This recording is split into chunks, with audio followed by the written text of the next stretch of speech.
J'ai des opinions, je suis des fois un peu radical, comme certains me disent. Le v'là encore, celui-là. Un vieux schnock. Et ça ne me dérange pas, vous savez. Et on descendait, puis je disais, Seigneur, c'est la fête des mères. Je veux le souligner, mais comment je peux le souligner? Puis là, je prenais la radio et je ne sais pas si vous l'avez pris cette semaine. Il y avait, je ne sais pas quel canal c'était, quel poste, qui voulait enlever la fête des mères. Ils veulent l'enlever, hein? Il y a quelques personnes qui ont décidé que la fête des mères n'avait plus sa place, qu'il fallait appeler ça la fête des parents. Je ne sais pas s'il y en a qui ont pris ça. Ça a fait tout un débat, hein? Mais j'écoutais tous les débats d'un côté comme de l'autre, puis ils étaient tous mêlés. Ça va être sa fête. Non, mais c'était vraiment spécial. Puis j'ai dit à mon épouse, à un moment donné, c'est-tu moi qui ne comprends pas? Ben, c'est eux autres. Ben, peut-être que j'interprète mal leurs paroles, mais il y en a un qui disait ça, puis l'autre disait non, c'est pas ça que je dis d'autres choses. Puis, mais ce qui était souligné, c'était que la minorité l'emportait toujours. C'était tout un débat dans une société qui est sans Dieu. Ils veulent tout enlever ce que la parole de Dieu nous dit. Parce que la parole de Dieu nous dit, elle nous parle des mères, comme elle nous parle des pères aussi. Il y a comme une différence, je ne sais pas si... Il y a comme une différence, je ne sais pas si... Tu sais, en tout cas, moi, je vois qu'il y a une différence. Peut-être que je ne suis pas correct, mais tout le long de ma vie, j'ai compris qu'il y avait une différence entre un papa et une maman. Aujourd'hui, dans notre société, c'est rendu un petit peu différent. On est des fois surpris quand on rencontre quelqu'un puis dit « j'ai deux pères » ou « j'ai deux mères ». Hein? Mais ce qui me chiffonne le plus, c'est pas la façon dont pense le monde. Ils sont sans Dieu. Il faut les aimer. Il faut prier pour eux autres. Il faut demander au Seigneur d'avoir cette capacité d'amener ce que Dieu dit dans sa parole de façon où ce que les gens vont être touchés. J'ai bien dit, les gens. Est-ce qu'il y en a qui ont... Vous pensez que vous allez changer la société? Il y a beaucoup de chrétiens dans les églises qui veulent changer la société au complet. Lorsque j'étais en Ontario, j'ai reçu un téléphone à un moment donné, un chrétien qui m'appelle et dit « T'es pasteur au centre chrétien Viens voir? » Je dis « Oui. On forme un comment est-ce qu'ils appellent ça? Un groupe là, pour faire des députés. Là, voyons, tu le dis. Hein? Un parti politique. On veut faire un parti politique avec des pasteurs puis des chrétiens pour changer la société. » J'ai dit, je m'excuse, je ne suis peut-être pas correct, mais moi, je ne m'embarque pas là-dedans, parce que selon la parole de Dieu, on ne sera pas capable de changer la société. On est là pour parler aux individus un à un. Oui, c'est beau, tout ça, mais on ne changera pas la société parce que la société va là en rempironnant. Alors, vous avez compris, hein, c'est rempirant. La société, elle va aller de pire en pire. Ça va être épouvantable. Et là, avec la fête des mères, bien, je regarde tout ça, puis je me disais, aujourd'hui, être une mère, c'est pas facile. Vouloir devenir une mère, c'est très, très difficile. Avais-tu choisi la fête des mères pour option grossesse? Oh oui. Yes! Yes! Yes! Vous savez, toutes les mamans, aujourd'hui, c'est pas facile d'être maman. Et encore plus quand on est chrétien, c'est pas évident. Parce que même les chrétiennes, lorsqu'ils ont eu une difficulté ou quelque chose, ils se présentent dans un hôpital ou à quelque part, puis la première, c'est toujours la solution la plus simple. La solution que le monde présente, c'est toujours pour valoriser notre bien-être à nous autres. Que ce soit la maman, Surtout la maman. Hein? Vous savez, lorsque une demoiselle ou une femme mariée tombe enceinte, si c'est une demoiselle qui a eu, on va dire, une bad luck, là, première des choses qu'on lui dit, la solution, ben, embarrasse-toi pas d'un enfant. Il n'est même pas... c'est rien qu'un bout de chair que tu as en dedans de toi, là, débarrasse-toi-en. Tu n'auras pas de tracas. Parce que si tu te gardes, tu vas avoir des problèmes. C'est vrai qu'un enfant, c'est quelque chose. Hein? C'est les madames qui ont des enfants ici, ils savent qu'est-ce que c'est qu'avoir des enfants. Fait que la solution que le monde propose, c'est toujours la plus facile. Et aujourd'hui, bien, on va enlever l'importance de la mère. Moi, ce matin, vous savez, comme pasteur, là, je veux nourrir les mamans ce matin. Comme pasteur, Centre évangélique de Pont-Neuf, hey, je suis mêlé dans... Je regarde la pancarte dans ma tête, puis Centre évangélique de Pont-Neuf, mesdames, mes mamans, vous honore ce matin, vous élève. Je veux que vous receviez une bénédiction spéciale dans cette journée qui est spéciale pour vous. Que Dieu puisse vous accompagner d'une façon particulière aujourd'hui. Vous savez, comme je disais, être chrétien aujourd'hui, c'est toujours aller à contre-courant. Et on ne veut plus aller à contre-courant. Des fois, on est fatigué, vous savez ça. Même dans nos églises, le monde, moi, je porte pas de... Je ne veux pas juger le monde. La personne qui vient, qui ne connaît pas le Seigneur, je vais tout faire pour l'encourager à aller vers le Seigneur. Mais dans nos églises, je pense qu'il faut se donner leur juste à un moment donné. Il faut arrêter de jouer à l'autruche, de dire « Ah, tout est beau, hein? On va attirer du monde, on va avoir changé nos politiques, on va changer notre façon de faire. » Non, c'est la parole de Dieu qu'on veut. Qu'est-ce que la parole de Dieu nous dit sur la mer? On va aller dans Exode 20, verset 12. Dans l'Ancien Testament, il dit « Honore ton père et ta mère, afin que tes jours se prolongent dans le pays que l'Éternel, ton Dieu, te donne. » C'est dans l'Ancien Testament. Ah! C'est plus pour aujourd'hui. Aujourd'hui, on a évolué. Aujourd'hui, on évolue. Hein? On ne s'en compte plus des bébés. On ne s'en compte plus des vieillards non plus.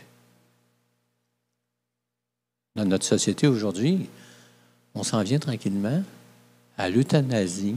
Bon, on est déjà rendu là, mais vous savez, on change les mots pour adoucir la façon qu'on procède. Hein, puis, hein.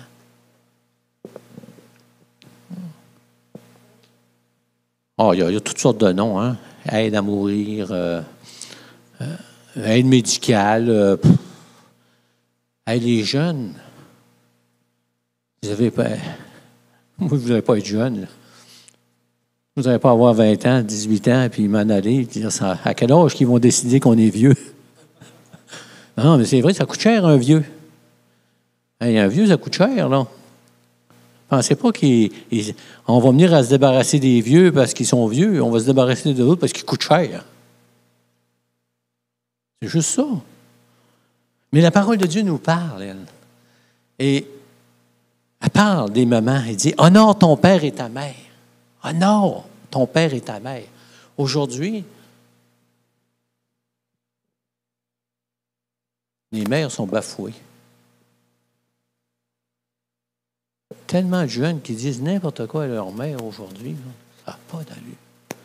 Mais la parole de Dieu nous dit « Honore ton père, honore ta mère. » Donc, nous autres, les maris, moi, j'honore ma... Elle n'est pas là, elle est en bas. Louise, je t'honore ce matin. Parce qu'elle a une fonction distincte de la mienne. Les mamans, on vous honore ce matin. Parce que honore ta mère ce matin, nous dit la parole dans l'Ancien Testament. Mais dans le Nouveau Testament, dans Matthieu 15, 4, il dit « Car Dieu a dit ». C'est Dieu qui le dit. Pas notre société, c'est Dieu qui dit « Honore ton père et ta mère ».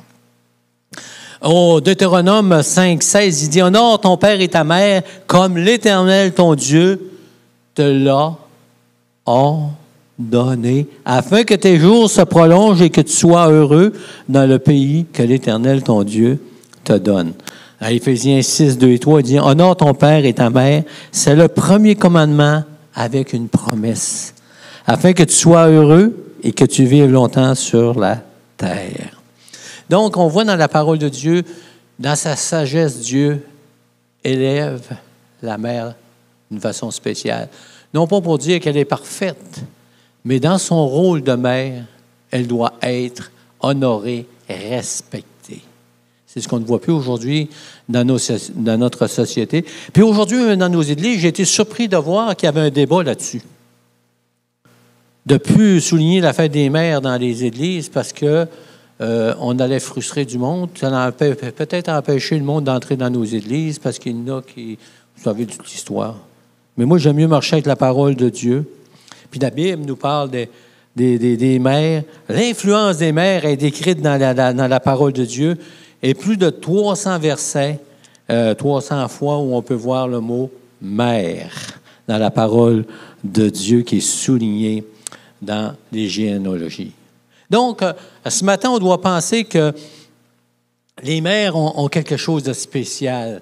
Les mères qui sont dans le Seigneur. Hein? On voit Sarah qui était stérile. Puis, elle est devenue la mère de la nation juive. C'est la première fois de l'histoire qu'on voyait une conception miraculeuse. Nous autres, on pense à Marie, Jésus. Mais Sarah, c'était quelque chose de miraculeux, la naissance de son garçon. On voit aussi Jochébed.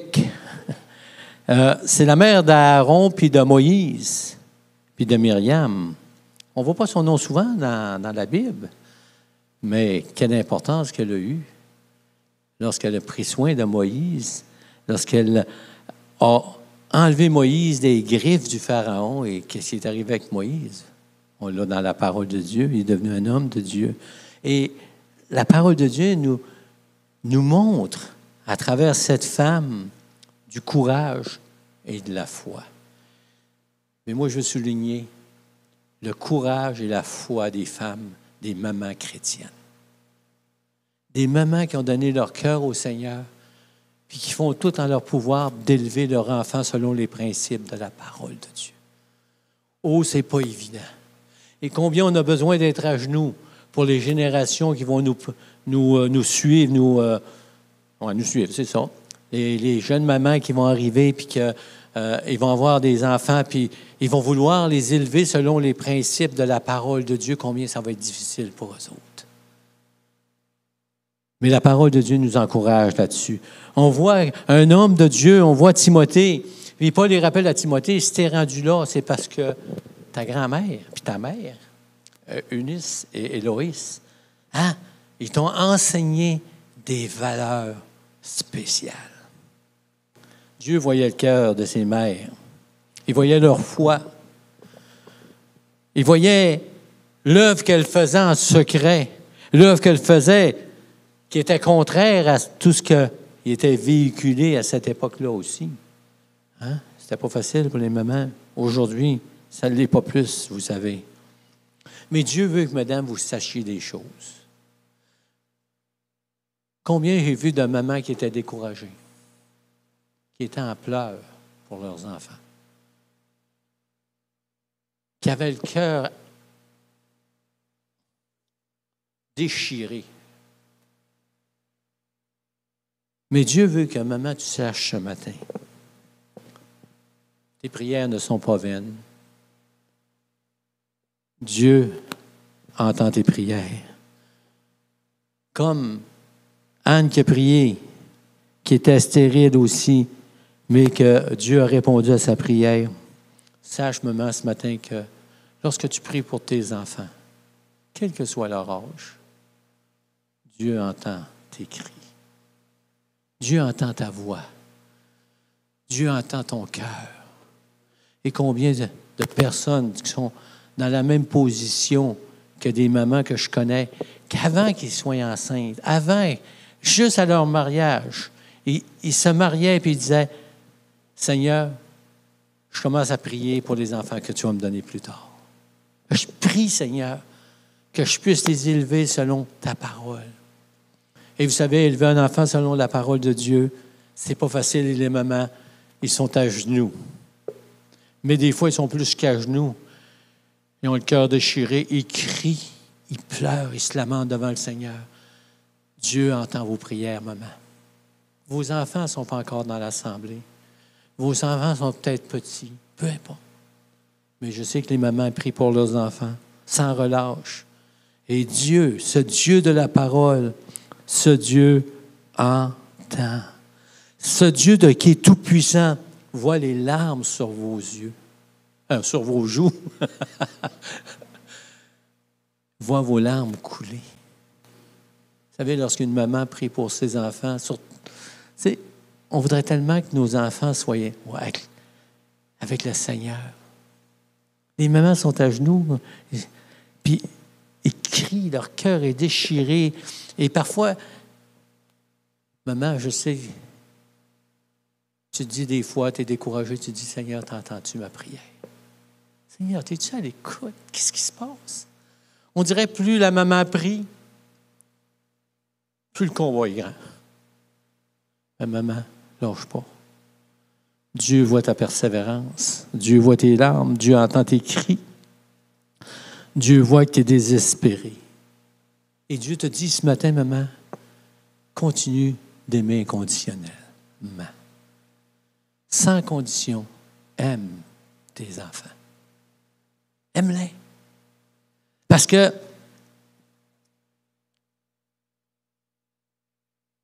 savez, lorsqu'on était dans le monde, on disait un enfant, c'est ingrat.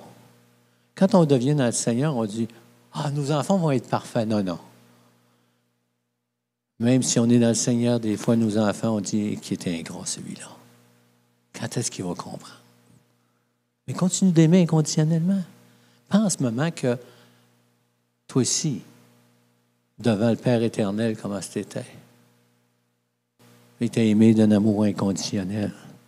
Et dans son amour, Dieu t'a donné son esprit. Il ne t'a pas donné l'esprit du monde. Il t'a donné un esprit d'amour inconditionnel. Tu souffres, maman. Tes enfants te font mal. Continue de les aimer. Continue, lâche pas. Peu importe ce qui arrive. Parce que si tu les aimes inconditionnellement, ils vont toujours, quand ils vont être dans un problème, revenir vers toi. Ils vont revenir. Ils vont venir dans leur détresse vers toi. Est-ce que ça veut dire qu'ils vont venir tout de suite au Seigneur? Non. Mais ils vont savoir que maman, elle l'aime, puis maman, elle a un cœur, puis maman est prête à recevoir. Maman est prête à donner un conseil encore. Maman continue d'aimer, dit la parole de Dieu. Pas juste le dire, le vivre. C'est pas facile.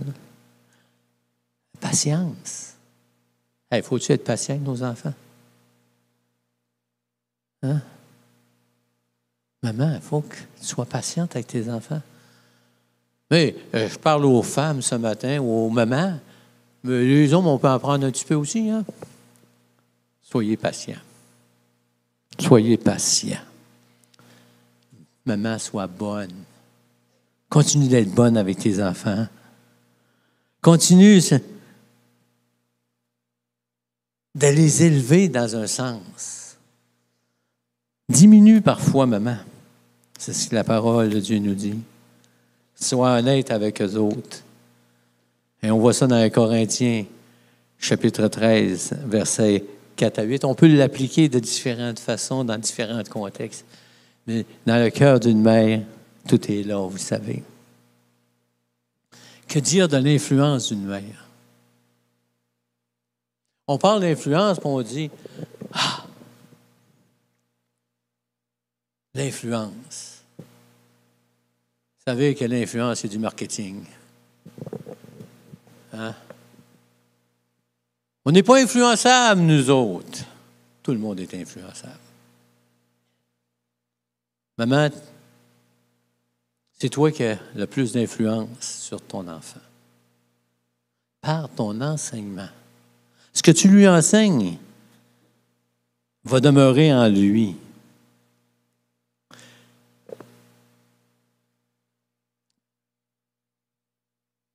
Lorsque je regarde la société, là, si notre société est rendue de main, c'est parce qu'il y a l'œuvre de l'ennemi en arrière.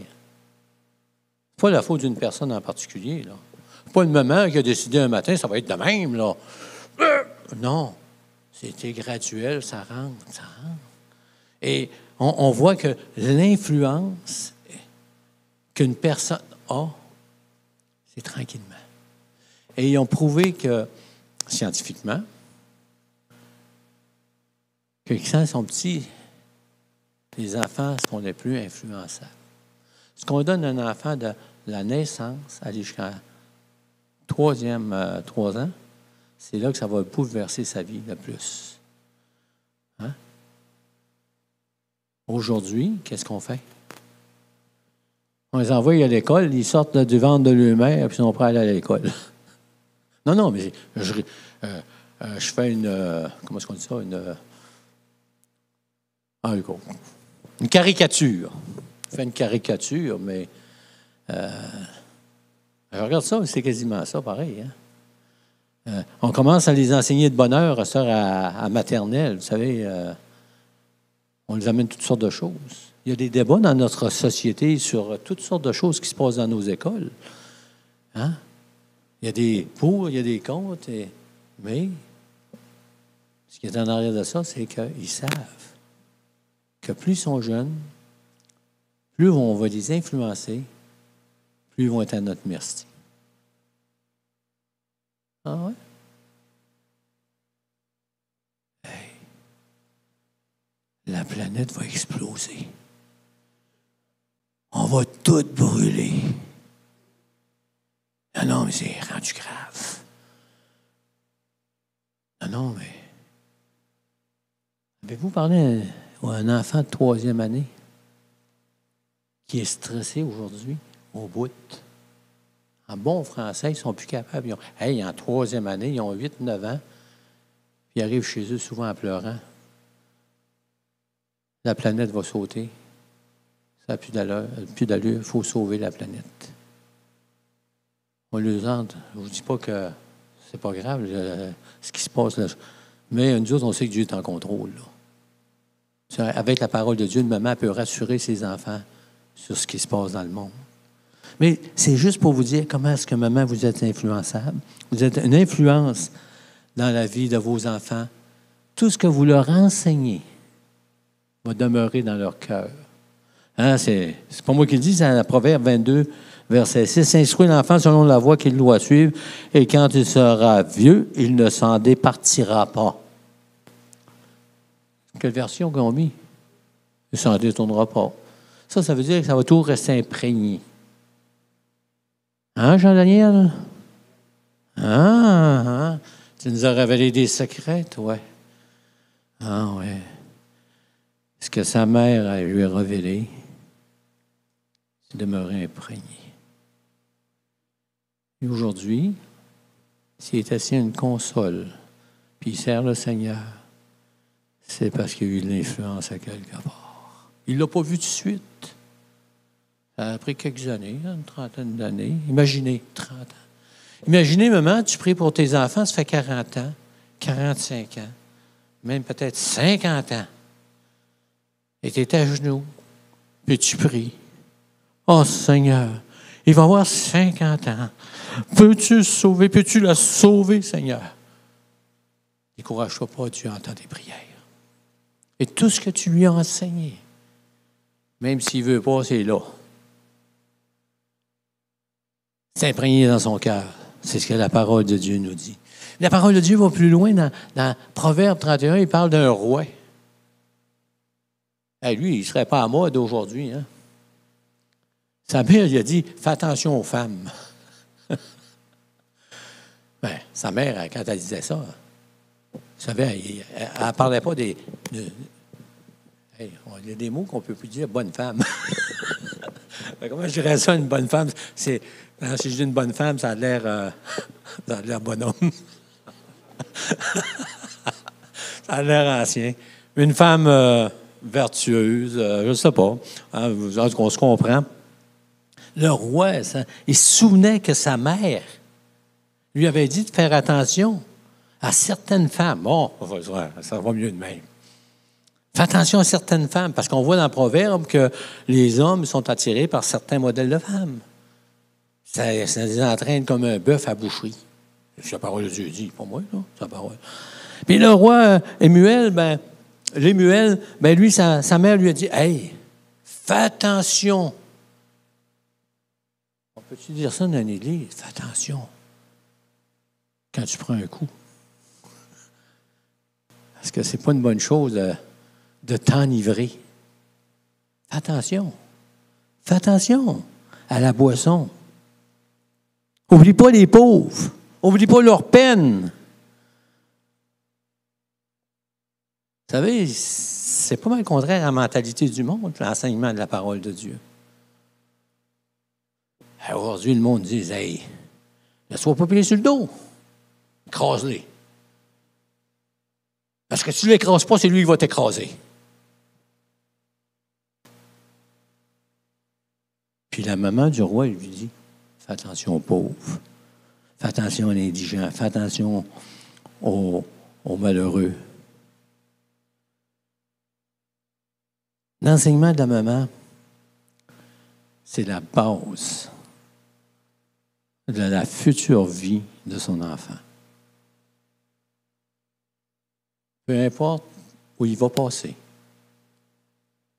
Il va descendre dans les bas-fonds peut-être à un moment donné. Tu vas dire, hey, il n'y a plus rien à faire avec ça. Là, tu vas dire, hey, Seigneur, je ne suis plus capable, Seigneur. Je suis brûlé. Je ne sais plus quoi faire. Mais la parole de Dieu est là. Elle est imprégnée dans son cœur. Elle ne remonte pas sans faire son effet. Prédicateur, Jean-Daniel qui a dit ça. Non, mais j'ai tellement aimé, pas ton ancienne vie, quand tu as parlé de l'enseignement que tu as reçu quand tu étais petit.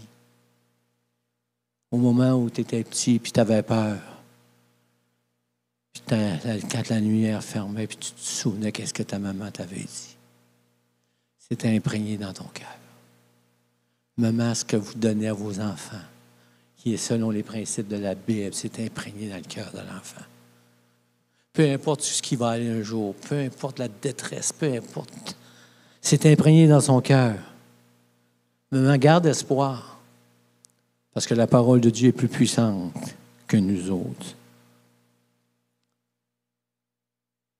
En terminant, maman, sache que tu apportes sécurité et consolation.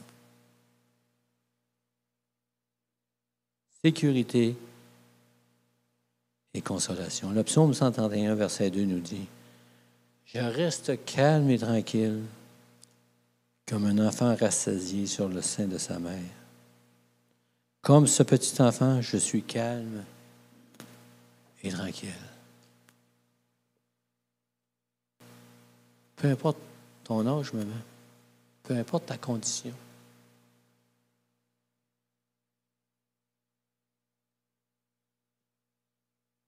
Peu importe l'âge de ton garçon, de ta fille, il va toujours avoir besoin, quand il y a eu des bons principes dans sa vie, des principes bibliques, d'aller vers sa mère, de s'asseoir, de parler avec.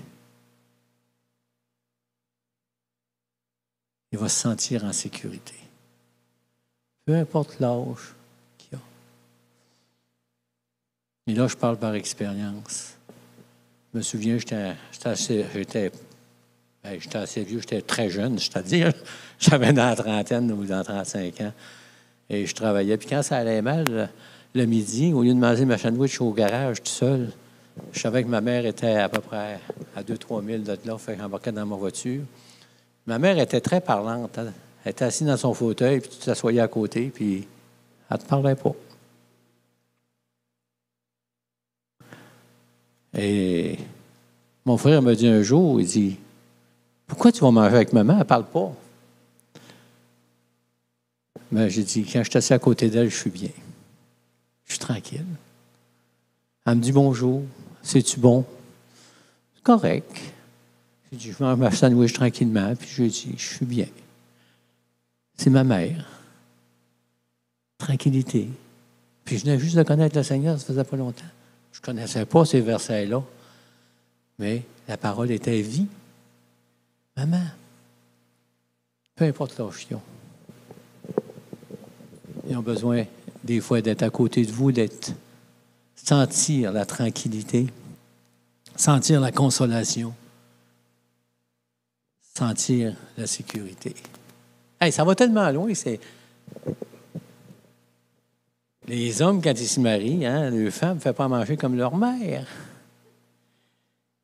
Hein? Et on se souvient, hey, ma mère, elle faisait attention à nous autres. Hein? Elle faisait tout de la bonne manière. Et la première fois que ma femme a fait un rose beef, hey, moi, je ne fais pas la cuisine pantoute. Mais tout ce que j'ai appris dans ma vie, c'est de faire des toasts. Puis que ma mère, elle faisait un rose beef, avec de la moutarde dessus, puis elle mettait ça dans le four. C'était pas compliqué. Fait que ma femme a fait un rose beef. On a de se marier. Fait qu'elle me donne le rose beef. J'ai dit, c'est quoi? Elle dit, c'est un rose beef. Puis la parole qui détruit un mariage. Ma mère, on ne le faisait pas de même, moi. Comment ça? Tu sais pas faire ça, un rose beef? On met de la moutarde. Ma femme n'aime pas la moutarde. Elle dit, quoi? On met de la moutarde là-dessus, tu beurres ça de moutarde. Et la prochaine fois, tu l'essayeras. Ben, depuis ce temps-là, elle fait de même. Puis merveilleux, n'est-ce pas? Toutes les fois que je mange un rose beef de ma femme, je pense à ma mère. Je me sens bien. Ah non, mais c'est des farces, mais c'est une réalité qui est là, pareil, peu importe l'âge qu'on a. Il y a des hommes que vos mamans sont encore là, là. Ils ont besoin. Si vous avez besoin de votre mère, elle a besoin de vous. Elle a besoin que vous l'honorez, cette maman-là. Elle a besoin d'être reconnue pour un ministère particulier. Le ministère de la maman qui agit dans la vie de ses enfants. Vous êtes précieuse aux yeux de Dieu dans le ministère auquel Dieu vous a appelé. Être maman. Amen. Je voudrais que les mamans se lèvent là où elles sont.